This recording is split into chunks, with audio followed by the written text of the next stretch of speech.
आयुष कामो गुरुर्वारे देवानां पुष्टिसिद्धये उपवीतेन वस्त्रेण क्षीराजेन यजद्बुधा। अब बात आई है गुरुवार की। आयु की इच्छा करने वाले पुरुष अपनी पुष्टि के लिए देवताओं को गुरुवार के दिन जनेऊ, वस्त्र, दूध तथा घी से यजन करें। यज्ञ में दूध डाला जाता है। जब लौ बहुत निकलती है तो उसमें से दूध के प्रोक्षण किया जाता है। दूध घी से यजन हर गुरुवार को सत्यनारायण भगवान की कथा बड़ी प्रभावशाली है। एक पूर्णमासी को, एक गुरुवार को। मैं आपको एक बात निवेदन करना चाहूँगा। आप रोज घी का दिया नहीं जला पाते हैं अखंड, तो गुरुवार के दिन जला के रख दें। वो चाहे 10 घंटा जले, 12 घंटा जले, एक बार उसको घी भर दीजिए। इसमें वर्णन है कि गुरुवार के दिन घी और दूध जितना आपने प्रयोग में ले लिया है, ये आपके लिए बहुत ज़्यादा विशेष है। ये बहुत कुछ दे देगा, ये समझ लिए। देवता प्रसन्न हो जाएंगे। क्या मिलेगा इससे? इससे लंबी आयु मिलेगी। जिनकी जन्म पत्रियों में ये कह दिया है कि महामृत्युंजय जब कराओ, इनकी उम्र कम है, तो गुरुवार के दिन उस बच्चे के नाम से 1-2 जनेऊ ब्राह्मणों को बांट दो, पीला वस्त्र बांट दो, दूध की खीर बना करके जिमा दो और घी की अखंड जोत जला दो। एक बार सुबह भर दो, शाम रात्रि तक जब तक जलती रहे तब तक जलती रहे। शिव महापुराण में लिखा है कि इससे दीर्घ आयु हो जाएगी, लंबी उम्र हो जाएगी। ये तो सबको ही करना चाहिए, कोई ऐसा ज़्यादा क्या खर्चा हो जाता। और ये बातें सब लिखने लायक हैं, लेकिन अब आप इतने बुद्धिमान हो गए कि आप लिखेंगे नहीं। फिर पूछते रहेंगे कि वो महाराज जी आपने वो धार में वो बात बताई और वो हम भूल गए। देखो कितना बढ़िया सा सूत्र लिखा है लंबी आयु के लिए।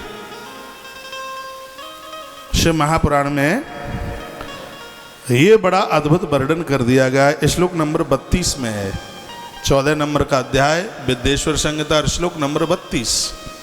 आयुष कामो गुरुर्वारे देवानां पुष्ट सिद्धये उपवीतेन, उपवीत कहते हैं जनेऊ को, वस्त्रेण जनेऊ और वस्त्र, क्षीर राज्यन, क्षीर कहते हैं दूध को, दूध की खीर, घी जोत में, वस्त्र दान में, ये कर दें लंबी आयु हो जाएगी। भोगार्थम भृगुवारे तु यजेद देवानां समाहिता षड्सोपेत अन्नम च दध्यात् ब्राह्मण तृप्तये। अब वर्णन किया शुक्रवार के लिए। वर्णन किया है कि शुक्रवार के दिन देवताओं का यजन करें और षड्रस 6 प्रकार का व्यंजन, जिसमें सलाद भी आता है, जिसमें रस भी आता है, जूस जिसे आप बोलते हैं, जिसमें मीठा भोजन, नमकीन भोजन, फल, इसमें षड्रस उसी को कहते हैं। 6 तरह का ये भोजन ब्राह्मण को जिमाएं तो धरती की जो इच्छाएं, आप मकान बनाना चाहते हैं, ये तो शुक्रवार को आप अभिषेक करते हैं, इससे कामना की पूर्ति हो जाती है। किसी का प्लॉट किसी ने दबा लिया है, खाली होता नहीं है, या प्लॉट खरीद करके डाल दिया, मकान बनता नहीं है, शुक्रवार के दिन उस प्लॉट में महादेव का अभिषेक करा दीजिए, जमीन का दोष समाप्त हो जाएगा। मैं एक बार फिर कहूँगा, शुक्रवार के दिन ब्राह्मण भोजन कराने से, इस तरीके से 6 रस का भोजन कराने से वर्णन किया है अपार संपदा की प्राप्ति होती है। भोग सामग्रियाँ उसे प्राप्त हो जाती हैं। एक बात और वर्णन की गई है, ये बहुत लिखने लायक बात है और माताएं बड़ी खुश होंगी। वर्णन किया है कि जिन घरों में स्त्रियां दुखित नहीं होती, घर की स्त्रियों को अलंकार और वस्त्रों से प्रसन्न रखा जाता है। जिस घर में देवियां आभूषणों से और वस्त्रों से प्रसन्न रहती हैं, वर्णन किया गया है महाराज, उस परिवार में कभी भी अकाल मृत्यु नहीं होती। अपमृत्यु शब्द लिखा है, अपमृत्यु नहीं होती। जो शनिवार के दिन अपने घर में, इसमें वर्णन है, मंगलवार को कभी नया कपड़ा मत पहनना। ये अभी मैं कौन सी योग वशिष्ठ संहिता की कथा कर रहा था कहीं राजस्थान में, डोंगरगढ़ में। हो सकता है आपने उसमें सुना हो। मैंने निवेदन किया होगा, मंगलवार को कभी भी नया वस्त्र न पहने, नहीं तो उस वस्त्र में आग लगने से प्राणों के लिए खतरा हो सकता है। नवीन वस्त्र मंगलवार को कभी भी नहीं पहना जाता, वो उसके प्रमाण है। उसको घर में कभी पत्नी को, बहन को, माँ को अलंकार आभूषण ला करके देने हैं तो उसको शनिवार का दिन बड़ा विशेष बताया गया, वर्णन किया गया कि शनिवार के दिन ये सब चीज़ें आप देते हैं तो इससे भी आरोग्यता मिलती है और अपमृत्यु, अकाल मृत्यु नहीं होती। अपमृत्यु यानी अकाल मृत्यु। एक श्लोक बोले देता हूँ, अपमृत्यु हरे मंदिर रुद्रादिक्षेजेत बुधः। इसमें भगवान शिव का आह्वान किया जाता है, शंकर की पूजा की जाती है, स्त्रियों को अलंकार, आभूषण और वस्त्र दिए जाते हैं। और जो अपने घर में नारियों को, जिस घर में नारी प्रसन्न है, इसमें जो वर्णन है वो सुन लीजिए, जिस घर में स्त्रियां प्रसन्न हैं उस घर में अकाल मृत्यु नहीं, अपमृत्यु नहीं। तो नारियां वस्तुओं से ही प्रसन्न हों ऐसा नहीं है। यह नहीं है कि आपके पास में पैसा है तो आप कपड़ा लत्ता सब कुछ ला के दे दें और उससे दो बोल ठीक से बोले नहीं हैं, उसको आदर न दें, उसको मान न दें। किसी किसी घर में तो स्त्रियों की ऐसी स्थिति हो जाती है जो किसी के घर में नौकरानी की भी नहीं होगी। नौकरानी को भी इज्जत मिले, लेकिन घर में इन बहनों को, माताओं को घर के लोग इज्जत नहीं दे पाते। हर नारी इज्जत की भूखी है, उसे इज्जत चाहिए। वो जिस घर से बेटी बन के आई, बेटी से इस घर की आके बहू बनी है तो उसको तो बड़ा मान मिला है उस घर में। छोटी थी तब से ही पूरा घर, 4 भाई थे उसके, सब उसको लाड करते थे। पापा भी घर में आते तो आकर के बोलते, बिटिया बबली कहाँ है, और बबली दौड़ करके आती, पापा की आंख में आंसू आ जाते। तो चलो ठीक है, नई नई बहू आई है, अभी उतनी समझ नहीं है, वो सब सीख जाएगी। उसको इतनी गालियाँ देते हैं, कहते हैं घर फेरो आई, हमारे घर का चौपट कर दिया। ऐसी बातें मत बोलिए, ये लक्ष्मी है, सच मानिए लक्ष्मी है, ये देवी है। सच में तो दुर्गा, असली दुर्गा तो यही है जिसको तुम समझ नहीं पा रहे। इसको आदर दो। ये सब कुछ छोड़ के आ गई है। मुझे रायपुर में एक बार पूछा कि सबसे बड़ा सन्यासी कौन, मैंने कहा माताएं, जो अपना पियर छोड़ के आती हैं ससुराल में, उसका गोत्र भी बदल जाता है। इससे बड़ा त्याग और किसका। इसके आंखों में दुख के आंसू मत आने दो, उसे मत कोसो, मत दो उसको गालियाँ, उसको अपनी फैमिली का एक मेंबर समझ लो। सत्य तो यही है, पूरा जीवन निकल जाता है। तुम्हारे घर में जो तुम्हारी बहू आई है उसको आप अपने घर का मेंबर आज तक नहीं मान पाए। जब बेटा विवाह के उम्र निकलती है तब कितने परेशान होते हैं, कोई हमारे बेटे की सगाई करा दे, विवाह करा दे, लेकिन साल के बाद में वो बहुएं आपको आंख में किरकिरापन लगता है। उनके ऊपर दया कीजिए, ये भी किसी की बेटी है, बस उसने तुम्हारे पेट से जन्म नहीं लिया, वो सर्व प्रकार से तुम्हारे हित ऐसी है।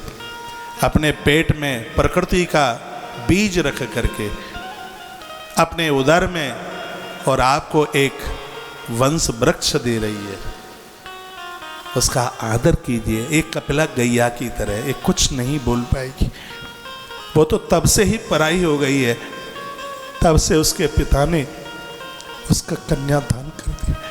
तुम नहीं इसकी सुनोगे तो इस बेचारी की कौन सुनेगा। जिस समय मंडप में बैठी हुई थी, आचार्य ने एक मंत्र पढ़ा और कहा, बेटी पति की बामांगी बन जाओ। तो है रो पड़ी और कहने लगी, गुरुजी जीवन बहुत बड़ा है, मैं उस परिवार के लोगों को जानती भी नहीं, यदि कहीं मुझसे त्रुटि हो गई, कहीं मुझसे गलती हो गई, मुझे उस घर से बाहर कर दिया गया तो मेरा जीवन किसके भरोसे होगा। उसका भाई सब बातें सुनता है, रो पड़ता है, चीख पड़ता है, अग्नि के सामने हाथ रख के कसम खाता है, कहता है बहन तुम बामांग में जाके बैठ जाओ, मेरा जीवन मेरे परिवार के लिए, बच्चों के लिए उतना नहीं होगा जितनी कि मेरी जिंदगी बहन तेरे लिए होगी। जहाँ जहाँ पर तेरा पसीना गिरेगा वहाँ मैं अपना खून बहा दूंगा। और कल रात्रि के धर्म यात्रा कार्यक्रम में मैं निवेदन कर रहा था, पत्नी उतनी सुरक्षित पति के साथ भी नहीं है जितनी कि एक बहन अपने भाई के साथ जितनी सुरक्षित है। वो सबको छोड़ छाड़ करके आ गई, तुम्हारे बलबूते, तुम्हारे भरोसे। आजकल बच्चे उसे देखते हैं तो उसे क्या कहते हैं, वो तो पत्नी का भगत है, ऐसा बोल देते हैं। वो बड़ा टूट जाता है, उसको बड़ा कष्ट होता है। वो तो बीच में ऐसा पिस रहा है, पत्नी की तरफ ना बोले तो पत्नी रूठ जाती है, मम्मी पापा की तरफ ना रूठे ना बोले तो वो रूठ जाते हैं। अब ये बेचारा कहाँ जाए? ये बड़ा त्रसित है, ये बड़ा परास्त है, बहुत परेशान है। ये भाई लोग मुझे बोलते हैं आके, इनका दर्द, इनकी पीड़ा मैं समझता हूँ, ऐसा मत कीजिए। मैं तो कहूँगा अपने बेटे से भी ज़्यादा अपनी पुत्र वधू पर लाड कीजिए। सत्य मानिए, इस कलयुग में धर्म युग सतयुग आपके घर में नृत्य करेगा। करके तो देखिए, देखिए। अरे भैया, लाड करने पर तो मरखनी भैंस बदल जाती है, तो इंसान है। करके तो देखें। ऐसा जीवन में कभी बोलना मत जिससे आपका बेटा और आपकी पुत्र वधू अलग अलग हो जाए। थोड़ा कष्ट सह लेना, खूब आनंद लिया है, अपना जीवन आपने जी लिया है, कुछ ऐसे बोल मत बोलना। बेटा आपका बाहर रहता है और आपकी पुत्र वधू आपके घर में है, तो उसको इतना लाड करो, इतना उसको लाड करो कि उसको ये ना लगे कि आज मेरे पति मेरे पास में होते तो मैं इतनी दुखित न होती। नहीं तो प्राय होता है। मैंने संतोषी माता की कथा पढ़ी है, वो आपने भी पढ़ी होगी। एक वो नारी थी, उसका पति परदेश में रहता था, उस बेचारी से लकड़ियाँ कटवाई जाती थी। वो लकड़ी काटने को जाती थी और जब वो लकड़ी का बंडल ला करके डालती, कहती ये ले लो लकड़ी, कौन मेहमान आया है। उसको डांट, उसको गालियाँ देते थे उस घर के लोग। वो इतनी दुखी थी। एक दिन लकड़ी काट करके आ रही थी, रास्ते में एक मंदिर में कुछ देवियाँ संतोषी माँ की कथा सुन रही थी। वो रो पड़ी। उसने उन बहनों के क्षण पकड़ लिए, कहने लगे मैं बहुत तकलीफ में हूँ, ये आप किसकी पूजा कर रहे हो? तो उन देवियों ने कहा ये संतोषी माँ है जो सबके कष्टों का हरण करती। उसने भी वो पूजा करी, कथा सुनी। जब जब उसका पति आता था तो उसकी माँ, उसकी ननद उसके कान भर, उसकी सास और उसकी ननद उसके कान भर देती थी। एक दिन माँ संतोषी ने उसको स्वप्न में कह दिया, कहा बेटा तेरी पत्नी बहुत सीधी है, बहुत सरल है, ये मेरी बेटी है, ये लोग ठीक नहीं है। माँ ने उसको स्वप्न में ये बात बोली। मैं किसी को ना भड़का रहा हूं, ये आज समाज में ऐसा हो रहा है। आज इतनी बहनें आत्महत्या करके मर रही हैं, फांसी लगा के, आग लगा के मरे। क्या सब ये बहुओं में ही कमियां हो गई हैं? आप इस भ्रांति में मत रहिए। ऐसे कर्कश स्वभाव के लोग हैं कि पूछो ही मत। उनको जिंदगी जीना मुश्किल होता है। बेचारी ने, उसने तो अपने घर में किसी को सुपारी खाते नहीं देखा। तुम्हारे घर में तुम्हारा बेटा मुर्गे खाता है, शराब पीता है, कैसे उसके साथ वो जीवन जिए? बस वो तो सुनती आई है पातिव्रत धर्म, पातिव्रत धर्म, पातिव्रत धर्म। बेचारी उसी लकीर के ऊपर अपना जीवन जी रही है, पातिव्रत धर्म। अब वो कहाँ जाए? इसलिए ऐसा मत कीजिए बिल्कुल भी। और तुम तो मां कहलाने की अधिकारिणी ही नहीं हो यदि तुम्हारा बेटा शराब पीता है तो। पुत्रवती युवती जगत सोई, रघुवर भगत झांस सुत हुई। धरती पर तो मां कहलाने की अधिकारिणी तब है जब उसका बेटा भगवान का परम भक्त हो, वो सदाचारी हो, उस मां की कोख बंदनी है, प्रणाम करने को लायक।